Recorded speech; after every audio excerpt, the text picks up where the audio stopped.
what I'm going to be talking about today is tilting. I think that's a phrase anyone well acquainted enough with, well, maybe even, I mean, certainly esports. I don't know how much, I haven't heard this phrase ever used in conventional sports. This is going to be a little bit of a rambling one. It should be said before this recording gets too far underway. I mentioned at some later points that I'm going to be going over two topics, and the two strategies to address tilting, which would be prevent tilting and address it once it's begun. I don't end up going into preventing tilting in this recording. That's a broad topic. I'll be doing it later. For now, though, I really only go over the actual strategies you might want to use and the tools you'll use to become untilted. Not so much for preventing tilt, though, there may be a crossover. Perhaps if you have healthier... I won't go into it now, but we'll just say that for the most part, this basically just addresses the tools and strategies to get untilted, not the ones to prevent tilting. I want to sort of break this down so that I understand my thought process here. The topic of tilting is, I think, one which deserves a lot of focus for a couple different reasons, and it seems to me that you can structure improving esports performance with sort of two main strategies. The first of which being, well, how do you maximize on benefits? How do you improve performance? How do you maximize on benefits? I suppose is probably one of the best ways to say that. And the other factor is, how do you minimize on the negatives? And maximize on benefits would be, when I say maximize on benefits, it should be interpreted as it's not, there are things that you can get benefits from, and then there are negatives you can reduce the impact of. That's sort of how I'm structuring this. You can get the benefits of improved concentration, being more decisive, and knowing how to make decisions under pressure. And then you can, say, take away negatives such as tilting, for example, which we're going to be talking about here. This section of tilting is going to be theoretical, though likely to be correct. Tilting is associated with stress. It's associated with frustration. Anyone who's been on tilt understands that, knows that that's an accurate description for how you feel. And I guess I want to say this. It seems to me, as I said, that there is no... Esports is not a large enough public interest for there to be a great deal of research into it yet. And so as a result of that, there are some areas that need to be addressed. Tilting, namely. If we're going to maximize on someone's ability to perform, we need to address tilting. Well, there's no research on that. Not really. And the research that there isn't specifically on tilting in video games. It's going to be on things like frustration and stress in general, right? And anxiety. Maybe. I don't know if I'd tie anxiety to tilting. So I'm working with sort of limited resources in a sense, and as I said, I'm flying a little blindly in regards to tilting. But I think I'm capable of at least aiming in a good direction and probably hitting the mark on some things and missing on other. So this is where I'm going to take my first step out and say this. Tilting is certainly in some way related to cortisol levels. Cortisol it's the stress hormone. Is I guess a really basic way to say it. It elevates in times of stress, and interestingly enough, if you've seen this video, the video where I talk about the importance of testosterone in esports, basically there are some poses, you might call them, some postural stances that are considered to be low status postures, stances, whatever, and they actually lower testosterone and they elevate cortisol. There is a link between testosterone and cortisol. And I'm bringing this up because we need to understand that somehow tilting and cortisol are linked, though the extent of that, I mean, you have two aspects basically. On the one hand, you might be saying, well, you're stressed when you're tilting, and therefore your cortisol levels went up, that's accurate. That is accurate. What it seems to be is that things which have a healthy effect on cortisol levels, helping them to maintain normal cortisol levels, lower them in times of stress, that it's stress and cortisol are almost inherently linked, and it seems to be that some of the negative impacts of stress, like your ability to concentrate when stressed, come because of the response the body has and the mind has to cortisol.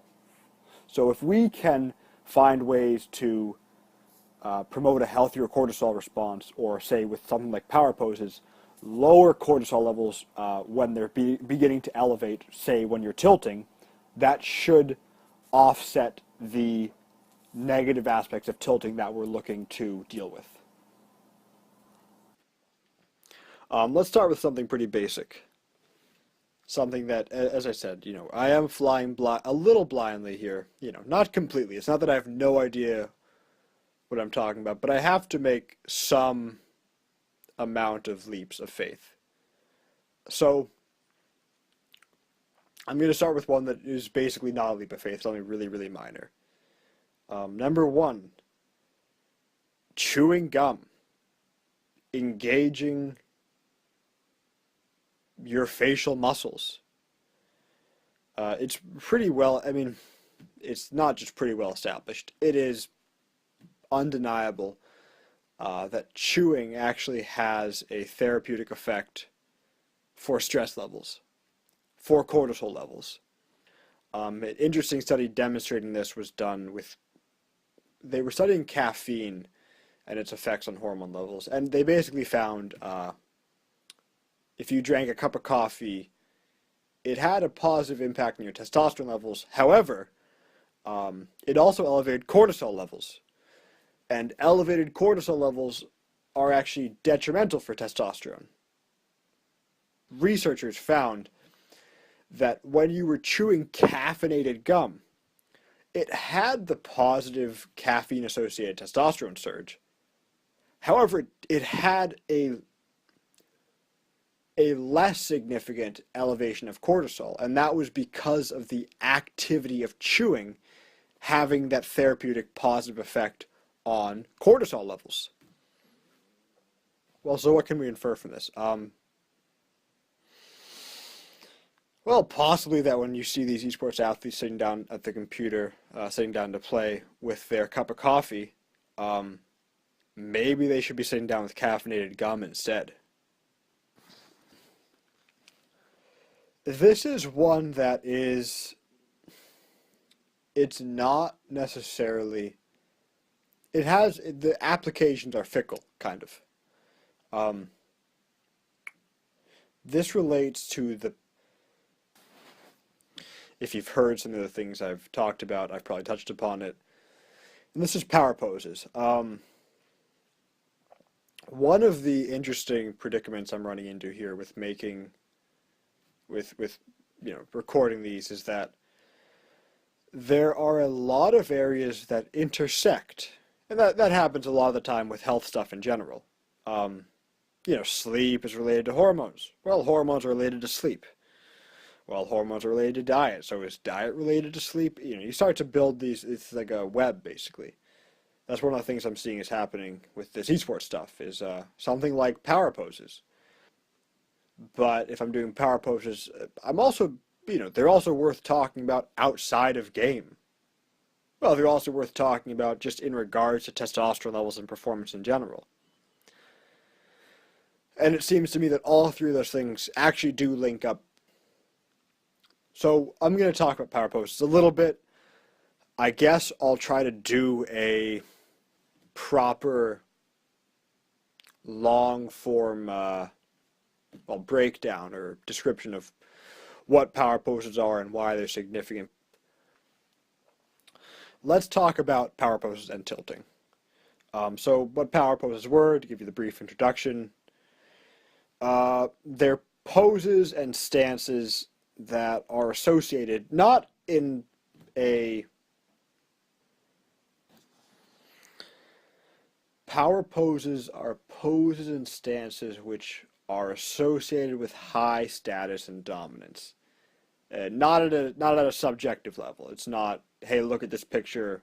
Who do you think would be higher status? It's more of at an objective, I guess, evolutionary psychology type level.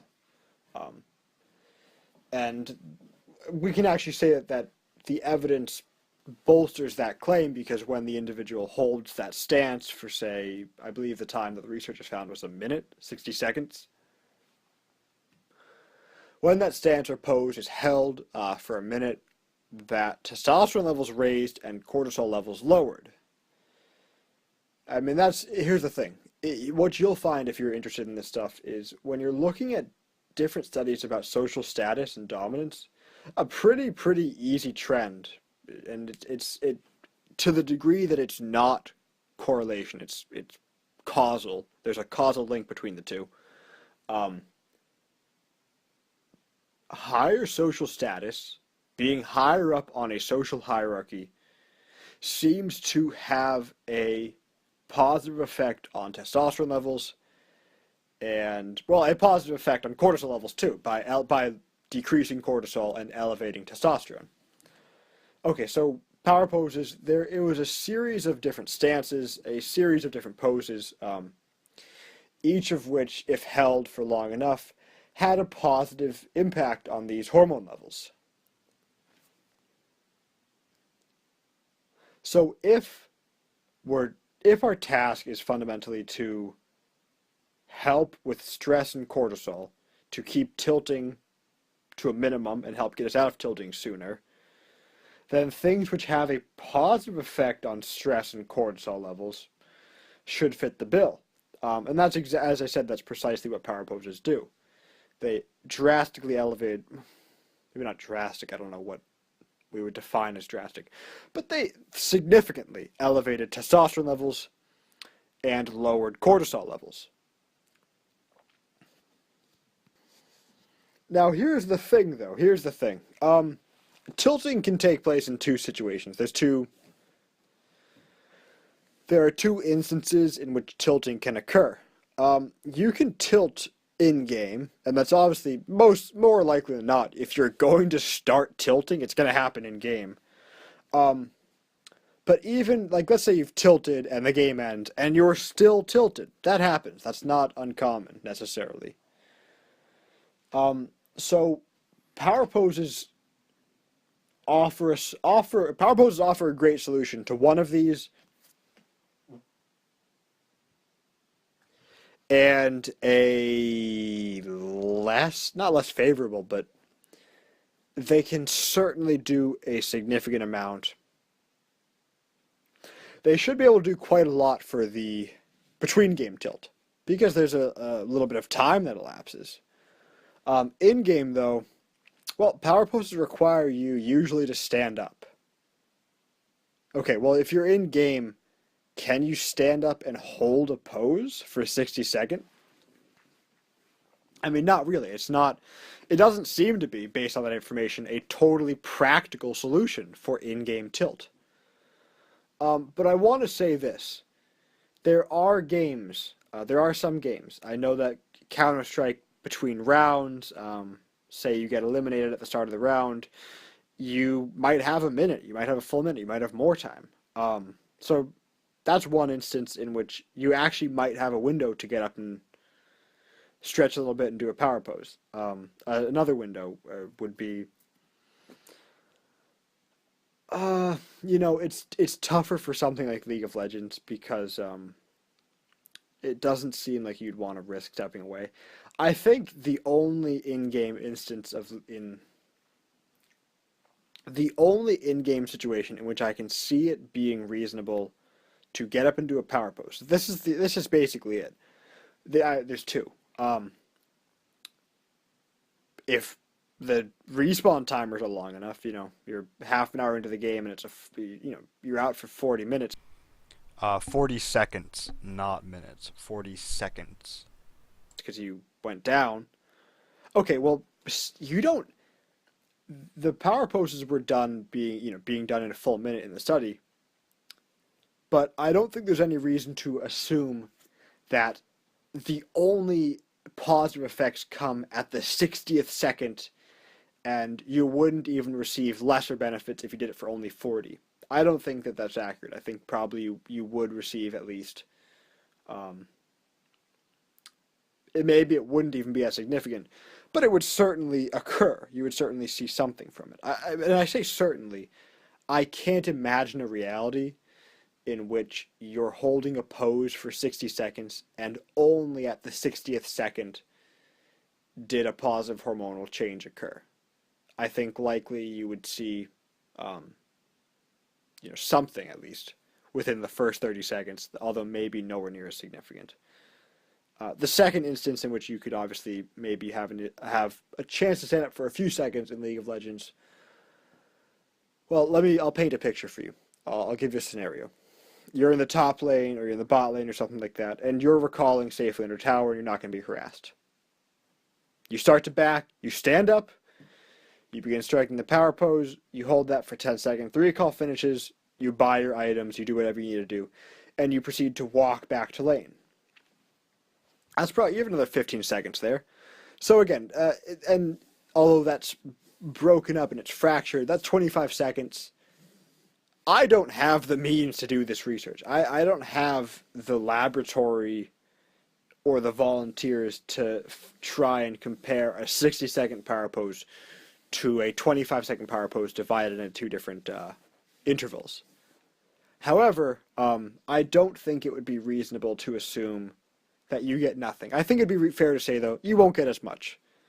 So, but it's still worth it as a tool, within it, like something like the health world, which in any competitive field, minor advantages still ought to be taken advantage of and taken into account. 5 minor advantages are a major one, Okay, so we've talked about Counter-Strike and League of Legends. I regret to say I'm not familiar enough with Dota to be able to give you an instance in which I can say you can strike a power pose. Certainly, if you're watching this and you play Dota, you'll know better than I do. If there are windows of, say, at least 20 seconds in which you can get up quickly, hold a pose, and then sit back down and get back in the game. If those windows exist, I would certainly recommend trying it. Not League of Legends, Call of Duty. It's a pretty fast-paced game. Between rounds, probably your best option for power poses. I'll also throw in here that, perhaps in a game of Search and Destroy, a little like Counter-Strike, if you go down at the start of a round, you may have a good little window of time to do a couple power poses. Probably more just one, but if you go down at the very start, you may have time for more. But that's not nothing. Okay, so we've talked about the in-game utilization. Let's talk about the between-game utilization of power poses. I would actually say that power poses are useful even when not on tilt. Especially for in-between games. Simply for the fact that if they're elevating testosterone levels, and we believe testosterone levels to have a positive effect on your performance within the game, then something which has a positive impact on testosterone levels will have a positive impact on your performance in the game.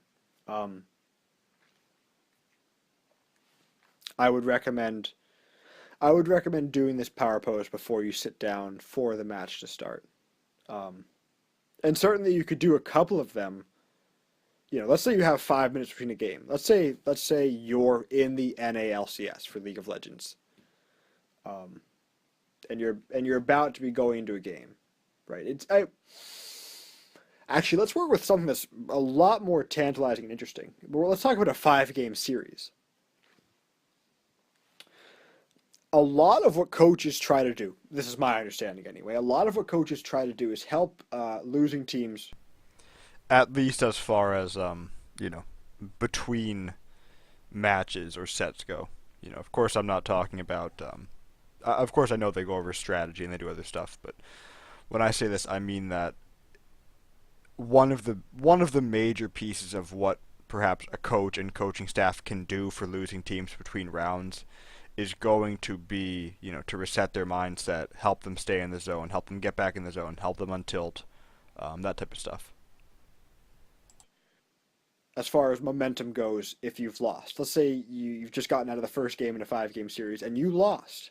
You need a way to not tilt. You need a way to go back in mentally resilient and strong. And there are, I think, obviously coaches would know this better than I would to an extent, what their strategies are for helping the team go in with a fresh perspective. One of the tools I would like to see them add um, would be something like a power post, something that's going to not only lower the cortisol levels, right, which are going to be plenty high after a loss in an important series, um, but also elevate those testosterone levels.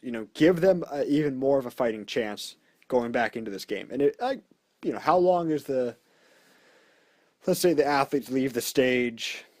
They maybe have 5 minutes before they come back out, maybe 10 even, 10 minutes before they come back out to play another game.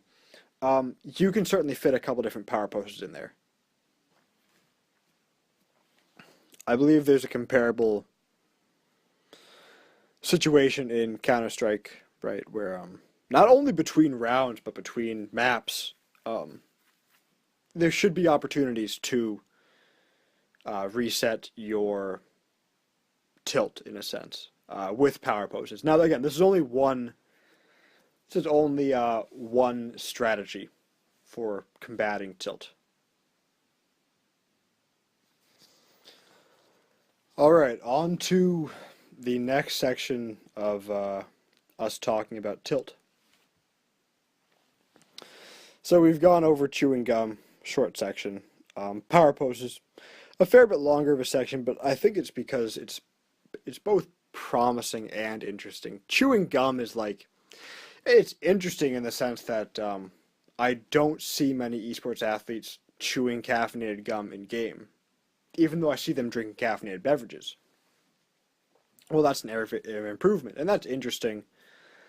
But I think not as interesting as power poses. Only maybe because it's just a more bizarre concept, but one that actually has promise. All right, so let's move on to. I don't know if give me a moment here to check over my notes. Well, okay, so basically, those are the two strongest areas that I have, concrete. This is good for your cortisol response. This should help you in tilt. These are the two concrete ones. The chewing gum and the power poses are concrete, more or less. And so now, I guess it's just time to look at some of I have in the recording about possible tools to utilize. The ones that, there's not necessarily a wealth of scientific evidence to. I had intended to sort of just insert the audio from possible tools, the recording, in here at this point, but it's a fairly long clip. It's about 6 minutes, and so I think it'd be better if I just give a really basic breakdown. You're here for results. You're not here for science, in a sense. That's why I separate things into the concrete and the possible. The concrete ones are here. There's a lot of scientific evidence for this. Definitely pay attention to it, and then it should help you. And then there's a couple other stuff that I just call possible tools, as in they seem to work, though there's not a good deal of evidence for them. It's mostly sort of anecdotal stuff where it's like you try it, Uh, there are some good examples of successful people who use them. Therefore, you might as well give them a try. So I'm just here to basically give you a tool, the opportunity to maximize on something, or capitalize on something rather, and you'll use it, and if it does work, great. If it doesn't, no harm, no foul. So that's about it for possible tools. Still, though, I would recommend listening to that recording. It's a good breakdown of the topic. It's a good breakdown of why anecdotal stuff is worth trying in competitive fields when there's no risk associated. All right, so I've given you what I can in the concrete with the power poses and the chewing gum, and now I move into that. I talk about it in the thing titled "Possible Tools," and I titled it that, and I talk about it as that because you're here to get the most out of your performance. You're here because what you care about is results. And this happens in weightlifting, as I talk about. But there's some things which aren't necessarily. I don't have 10 different studies I can cite for this, but it's of no cost to your health and no cost of money. And I'll float them out there as tools. I can tell you, definitely do the chewing gum and definitely do the power poses. There's solid reason to believe that those should give you results, as far as not tilting goes. Some of this other stuff, though, like for example, ear massages, which off the bat you go, what ear massages? That doesn't make any sense. That sounds bizarre. I can't imagine why that would have anything to do with tilting. And all I can say is it just seems to work. I I'll talk about it and you can try it out. And if it works for you, it does. If it doesn't, no harm, no foul. That's too bad it didn't give you the results it could have. So an ear massage, I mean, it feels weird having to describe this, but basically take your two hands, left hand on your left ear, right hand on your right ear. And you basically massage gently enough that you're not going to be mangling your ears, but with enough force so that I guess I would say if you know how to massage even your foot or your hand or your arm, any part of your body that's ever been sore, sort of treat your ears like that. Make it something enjoyable. And what I found, and this isn't I didn't discover or invent ear massages. So although I can't tell you how great the results will be for tilt, I can tell you that I've tried it for other stuff and it works. And I didn't invent this, so you don't have to just take my word for it that it could do something for you. Anyway, so basically you give yourself an ear massage. And I don't feel like I'm qualified to describe this exactly. I know what I'm doing for myself, but I'm not a masseuse. So I'll probably link you somewhere else to see about ear massages. But how I discovered these initially, I was watching a deadlifting video. A competition specifically between strongmen. And it was at the event which Benedikt Magnusson set the then deadlift world record, highest deadlift. And I noticed that before one of his lifts, it's a video, the cameraman's panning around. Before one of his lifts, you have a couple different things people do in weightlifting. They do smelling salts. They yell at each other to hype each other up. They get slapped in the back, stuff like that. And I saw Benedikt Magnusson's. I don't know it's not a spotter. It's not just a friend. Whoever, I don't know. Actually, as interested as I am in weightlifting, I actually don't know what this phrase would be. Basically, most people have someone with them. His assistant, we'll call the guy, because I don't know what else to call him. Slapped him in the back a few times, I believe, and then he intensely rubbed his ears. And I didn't understand it at first, But this is what I talk about with results. This is what I talk about with results. We're talking about a man who then went and broke the deadlifting world record at the time. So as much as everyone, it's healthy, and I think it's a good thing to be skeptical about stuff. But there's also an element to it where if it's good enough for Benedikt Magnusson, I'm not saying you need to do it all the time, but you should at least look at that and say, okay, maybe I'll try it. Some guy just did this and went and set the deadlift world record. Benedikt Magnusson is an accomplished lifter. But I get it, you're not a weightlifter. But as we see with a lot of subjects and a lot of topics, there are actually certain strategies and I guess you could call them tools that aren't limited to one field of competition. And I think the ear massage is one of them.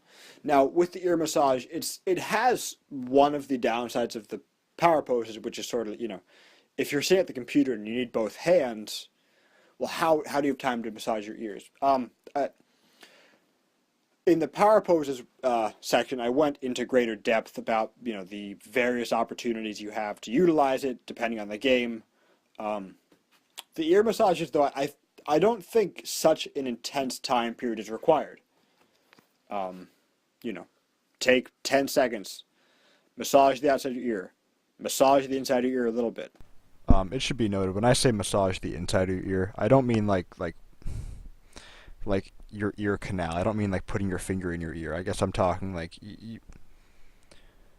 the area above your ear holes. I don't know how else to phrase that. Get the blood flowing to your head. That's it. Done. Okay, now so we've talked a little bit. We've talked about what they are. We've talked about an opportunity to use them. We've talked about why, as ridiculous as it sounds, apparently they're good enough for Benedikt Magnusson. What exactly is the result we're looking for? Well, we're looking to, I guess I would say there's the two sections we're looking at, right, which is the prevent tilt and the let's get untilted quickly. This is the let's get untilted quickly category, where you're going to want to, okay, you're starting to tilt, you have 10 seconds in the game that you can take 10 seconds and do this. It hypes you up. It gives you energy. It revitalizes you. What the science behind it is, I don't know. I'm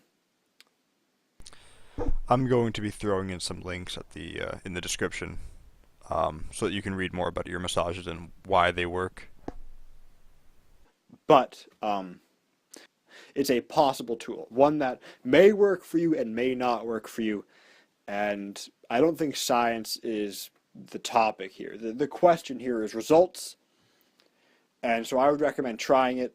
I would recommend just trying it and see if you get any results out of it. And also make sure you're getting good at it. If you're just slapping your ears around and touching them, it's like maybe you're not doing it right.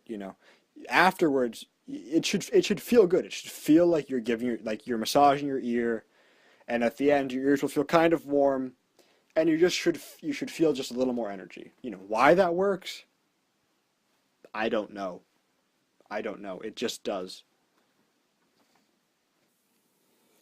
And that should just about be what needs to be said for now. I intend to do some recordings at a later date, touching upon some other strategies that should help you untilt. There's a couple of things I left out here. Isometrics, for example, which is a concrete one. The thymus thump, more of a possible tool than a concrete one.